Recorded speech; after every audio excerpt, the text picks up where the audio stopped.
copy, and I have a copy I'm going to put on my screen. And again, you guys got to bear with me. This is literally my first time ever hosting a Zoom meeting in my life, and I only know what I think I'm supposed to click because I've been in like 3 of them now, and I hear people talking out loud. So I'm gonna find my syllabus and share screen. Bear with me. Hopefully, it doesn't take me more than a few seconds, but we're gonna find out in a minute. Let's see.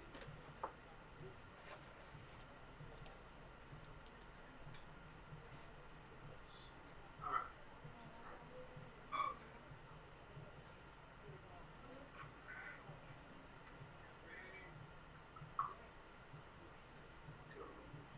Share screen. All right. Share. Let's see. Your entire screen. No. What? Hold on. I don't know.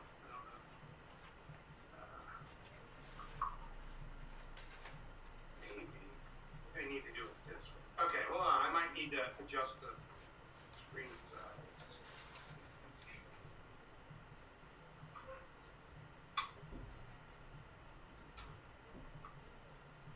Okay. All right. I'm gonna hit share screen again. There we go. So can you guys see a screen with the Zoom on the left and the syllabus on the right? Yes. All right. I did it right. All right. By the way, in addition to having only done this a few times, I'm a total computer novice. I mostly know how to point and click. So any magic videos or graphics or anything like that coming from me. That's not my thing. Not my. Okay. So you can either follow along on the screen, or you should have the copy in front of you through your email. So let me go through this. We'll go through the detail. First of all, I'm pretty sure everybody here is credit, so everyone's in BLDB 150. If you're not credit, it's CPG 478. My name is John Phillips. Now, GU 208 is my office in the Godelski building. Obviously, I'm not going to be there ever. So I didn't put my office phone number down there either because I'm not accessing my office phone. But that's my Montgomery College email address right there. That's the way to get in touch with me. During a regular semester, we have office hours, from like 3 to 4 on a Tuesday or something like that. I'm not going to do that. I don't even know how to do it. I mean, the prospect of sitting in front of a computer screen and staring at Zoom for an hour and no one shows up really doesn't appeal to me, because that's what happens in my office. My office hours are basically for email. If you have a question, concern, or whatever, just shoot me an email. I'll get back to you. Don't expect a response on a Friday or a Saturday or a Sunday. Friday through Sunday, I'm off, and when I'm not. I know there are people that, they come home from work and all they do is get on their work email and go nuts. That ain't me. Nothing is usually ever urgent to the point where you need to get a hold of me immediately.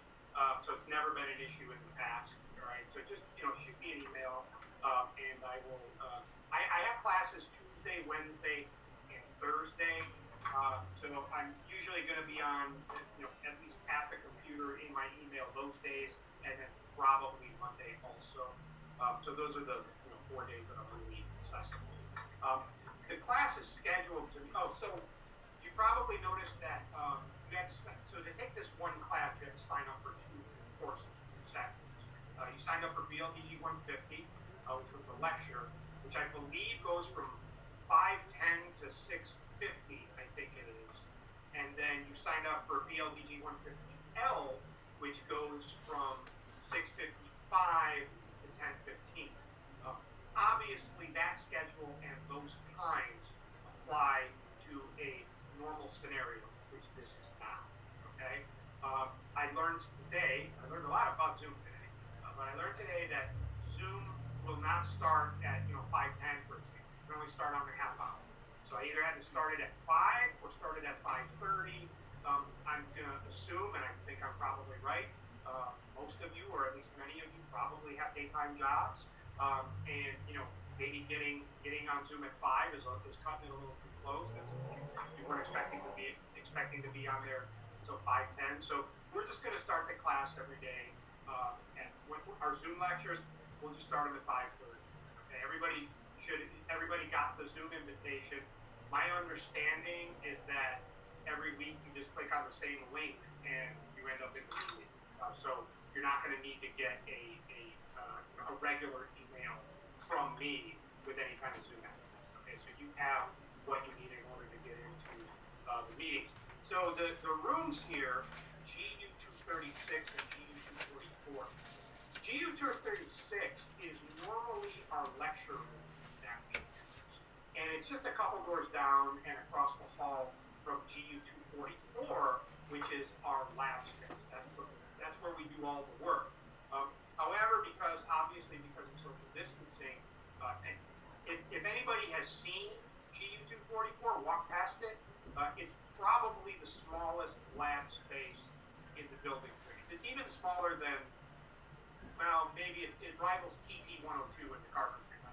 But it's a really small space, and in half of the room, a building is built that we wire in the advanced classes. So really the only available lab space in 244 is half of the room. So what we've done is we've set it up so half of you will be in 244 doing lab, and half of you will be in 236 doing lab. So again, we're 50 feet away from each other. It's not a big deal.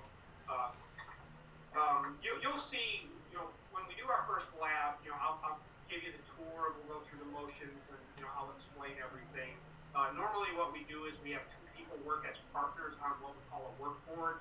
You have one basically 2 foot by 4 foot board, and you mount boxes, and then you run cable from box to box, and you hook up switches and lights and things like that. Right? You basically, all the lab activities for this course are done on the bench. We're not wiring a building or anything like that, or mounting boxes to the wall. We've got to learn how to do all the wiring stuff before we get there. And so normally the LDG 150 is always on the bench anyway, which made this situation a little bit easier for us this fall, in that we can split the bench stuff up into two rooms. It's no big deal. You're just working on a board on a bench. Okay. Normally, I told you we pair people up so you can work together on a project. That's not going to happen this time. Everybody's going to have their own board and do their own thing. What I'm going to do so obviously it's going to take one person a lot longer to do a particular project than if two people are working on the same project, right? And I don't want to be done with the semester and we're only halfway through the content. So what I'm going to do is I'm going to have to adjust the lab project. So for example, and you'll see what I mean when we get there, I might have a group of two people working on board. They'll have 5 different electrical boxes mounted on the board, and I want them to run cable to each box and wire something different. I'll pare that down. So one person is going to be able to do everything we do, whether it's one person or two people, but it won't be as much. It won't be as much busy work, and it's not busy work when it's two people, but with one person it's going to be more busy. So you guys are going to do all the. I guess my bigger point is you guys are going to do, even in this strange schedule, all the lab projects that we would do in a normal, nothing special semester. We're just going to do it a little bit different. Okay? All right. By the way, if you have any questions, I understand there's a button on here where you can raise your hand or something. So feel free to stop me if you need to, and ask what you need to ask.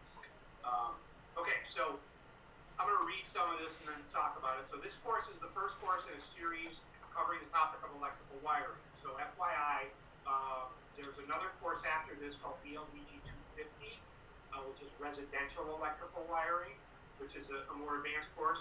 And there's also BLDG 252, which is commercial electrical wiring, and both of those are similar to this course in that they're about 75% lab. And then the other advanced course we have is BLDG 256. That's National Electrical Code. This course you're taking right now is a prerequisite for all of those. So after you take this course, you can take them all, or you can take any ones you want. You don't have to. After this course, you don't have to take anything in order, at least in electrical. Okay.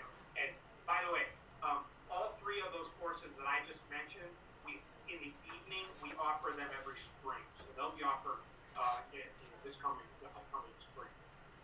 All right. So studying the primary aspects of electrical work, tools, construction methods, piping, wiring, building codes, etc., as well as some of your theoretical knowledge required for safe and effective application of practical skills learned in this course. So the lectures will be sometimes theory, like for example, if you look at the syllabus, if you've already browsed through it, next week we're covering, quote, electrical theory. What does that mean? You got to understand what electricity is and how it works. But, some of the lectures are going to be more like, let's say, theoretical than practical, and others are going to be a lot more practical than theoretical.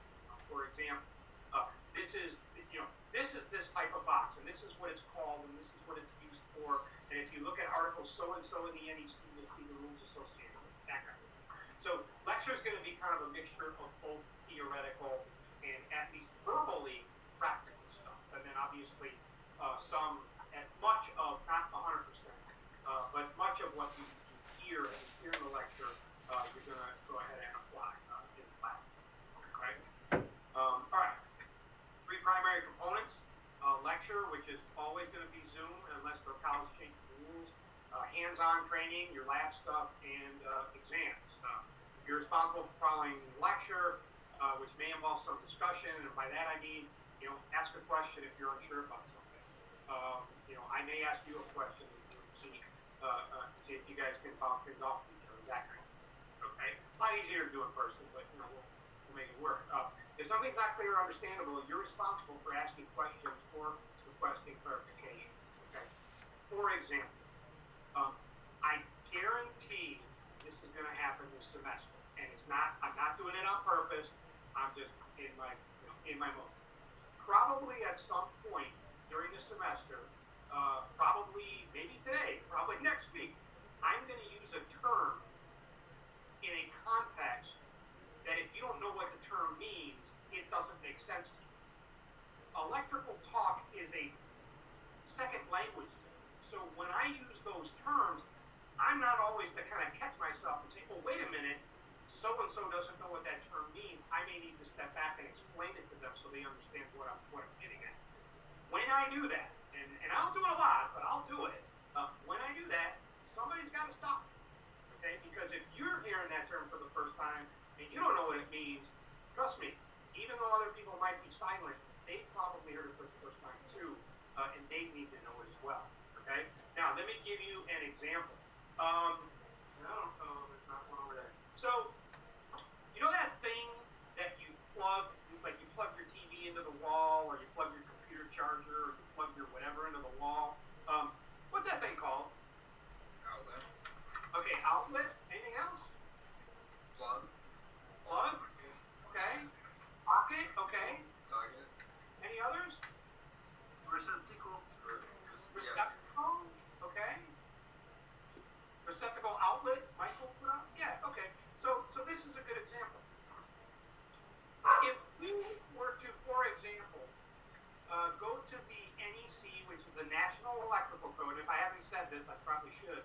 The NEC, the National Electrical Code, it's basically the rule book for electrical installations, right? So when you install cable, you have to support it every so many feet. And, boxes have to be mounted with that.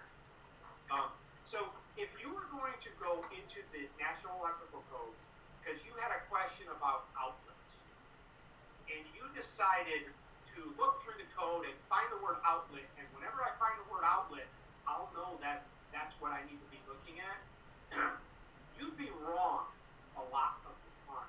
And here's why. Because that thing that you are plugging all your electrical stuff into that's in the wall, when you call it an outlet, I know exactly what you're talking about. When I call it an outlet, you know what I'm talking about. When someone calls it a plug, we all know what they're talking about, right? But outlet is not necessarily the correct formal term. Electricians talk to each other and call them outlets. So it's not about, you're not an electrician. It's just, you gotta understand in many cases what the formal language of the trade is, just to make sure, you're understanding what you're trying to understand. So if I was going to look up a rule in the NEC for the installation of that thing that I'm going to put in the wall, there's a number of rules I'm going to look at. And outlet might be one of the things I looked for. But specifically, I want to look for rules about receptacle outlets. That is in fact an outlet. And that thing that's installed in there with the slots in it that you plug your computer into, that's what we call a receptacle. So that makes that a receptacle outlet, for example. Okay?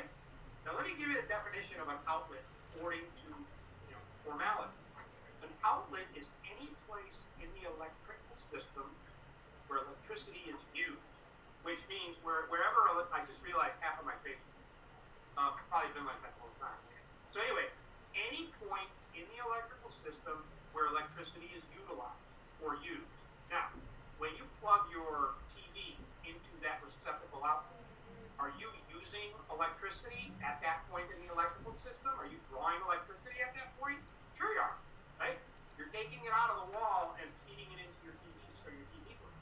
That makes that an outlet, okay? Can anybody think of any other kind of outlet that every one of you has in the room you're sitting in? Other than a receptacle outlet. The phone. Well, start with that. Who was on was that Jamal on my screen just now? Yes.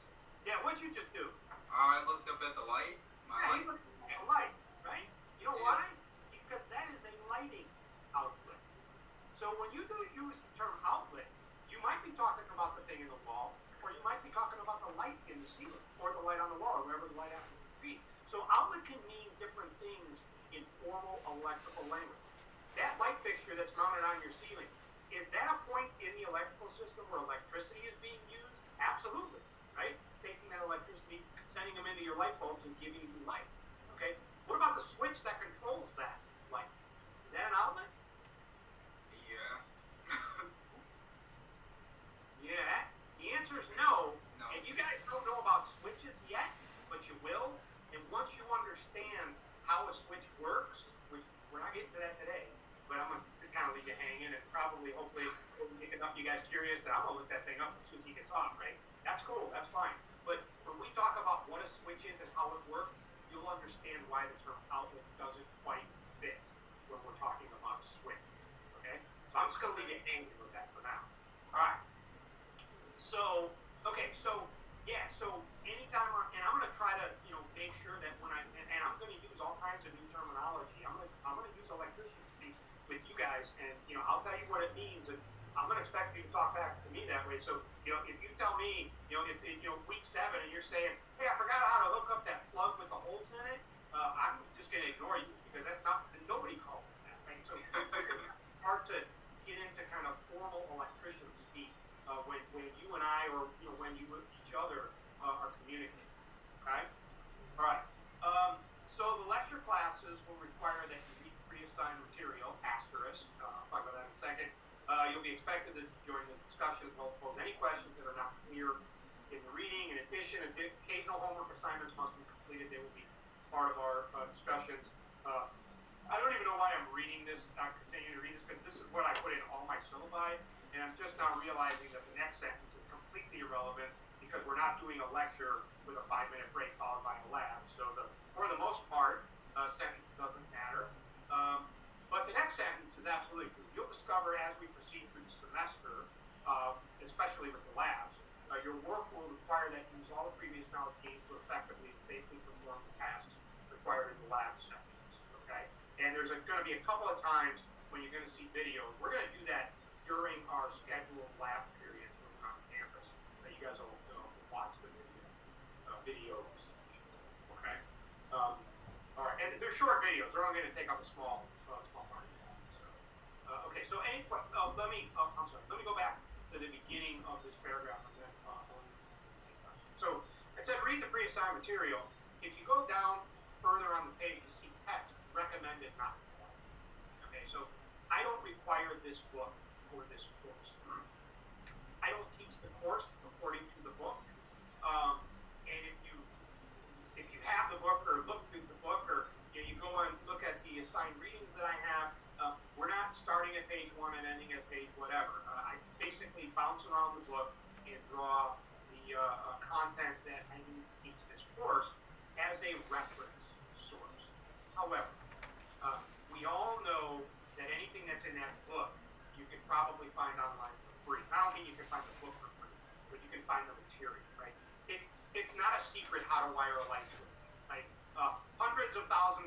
around the country do it every day probably, and it's been done that way for 100 years. So there's a lot of resources that'll effectively and safely teach you how to do that. So what I tell students is, look, if you're first to have a book, so you have a reference, that's great. Go ahead and get the book. By the way, if you're considering taking BLDG 250, residential electrical wiring, it's the same book we're using for that course. So one book will cover both classes. So if you do decide you probably want to get the book and you want to take that other course, don't rent the book, because if you have to rent it for 2 semesters, you just paid for the whole book, but they're not going to let you keep it. Okay, so I'd suggest you buy it. There's if you and I'm actually hold on, I think I.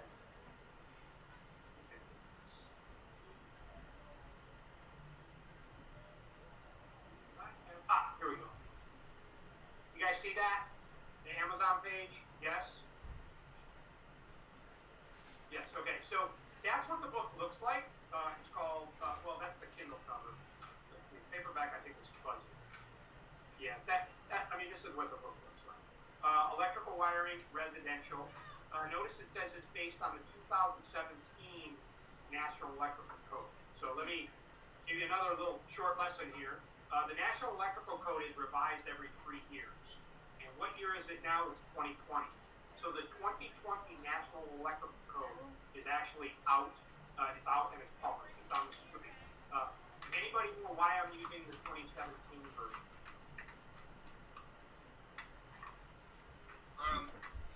Because of what you're going to reference hasn't changed. Okay. What do you mean hasn't changed?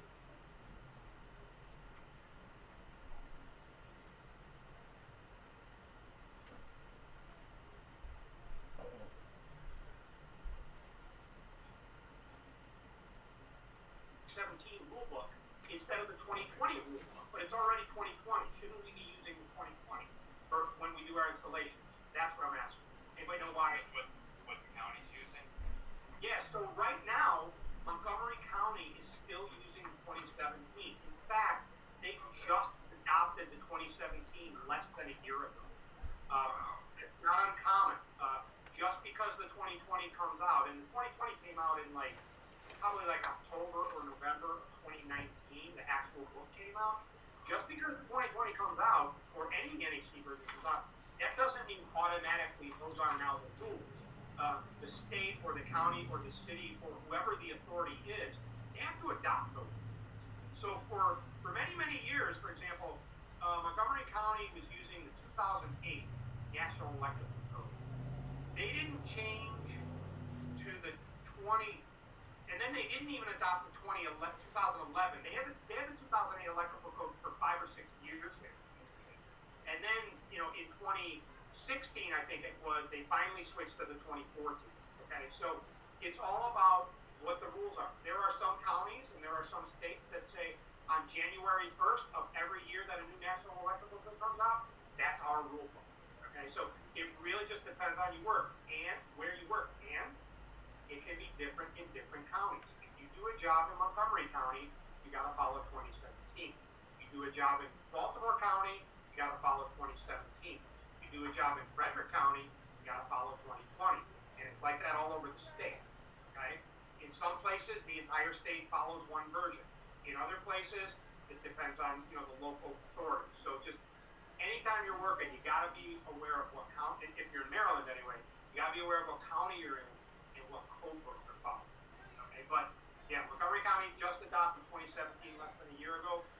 I would guess that 2017 is probably going to be, given Montgomery County's history, probably it's going to be the electrical code for at least the next 2 to 3 years. It wouldn't surprise me if they skip over the 2020 and jump to the 2023 when it comes out. That's pretty typical for this county. Okay. All right, so we're looking for a mouse. Okay, so that's what the book looks like. Hardcover is just overpriced, right? Because we're using the 2017, another nice thing about using the older one is there are going to be and this book following the 2020 code is out, which means there's going to be a lot of used copies of this book out there, probably online. What you want to make sure of if you're going to buy a used copy is in the back inside the back cover of this book, when you get the actual book, is a set of construction plans, blueprints, drawings, sample set of a home showing, where the receptacles are, where the switches are, etc. I prefer to use that. I don't know how well it's going to work, honestly, because I've only done it in person. But if you can, try to make sure that if you get a used copy, it includes those prints. I don't know if there's a way to confirm that. I'm just assuming some of them would tell you the prints are there, but that's what you're going to want to have. Because we're going to do that in the last week or two of the semester. Is go a little bit over basic electrical prints. Some of you either are taking or have taken or will take blueprint reading, either in our program or in construction management. That's fine. Covers electrical as well as lots of other things. But I'm just going to kind of give you, sort of back of the McDonald's bag version, so you're at least functional with basic electrical blueprints that you can build on that. So that's the extent of what we're going to do with it. We're not going to go into the topics, but it is helpful to have those prints. If we're still doing Zoom at the end of the semester, honestly, I don't know how well the paper plans are going to work out. I'm going to probably have to figure something out, but we'll get it. Right? All right. So let me go back to my syllabus. Oh, I probably should have.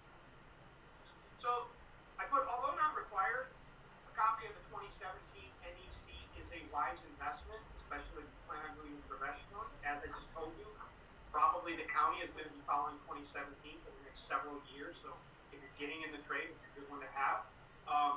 Again, because the 2020 is out, there are absolutely used versions out there for sale online. Like everything else, you can get it as an ebook. The 2017 you can actually get as a PDF. That's how I get mine. I also get a paper copy for myself. And the reason why it's a wise investment is because if you're going to take ELDG 250, which is residential wiring, that book is required for that course. If you're going to take 252, that book is required for that course.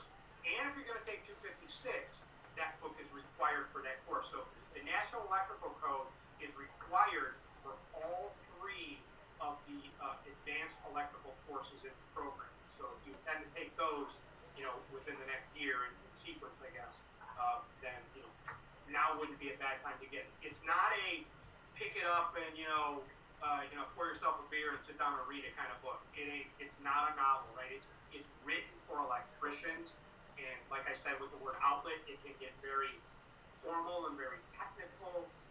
It's written in a way that you got to understand how it's formatted and how it's organized to really be able to make your way through it. So I don't encourage you to just kind of jump into it, but jumping into it is exactly what we do in 250 and 252, and then 256, which is titled National Electrical Code.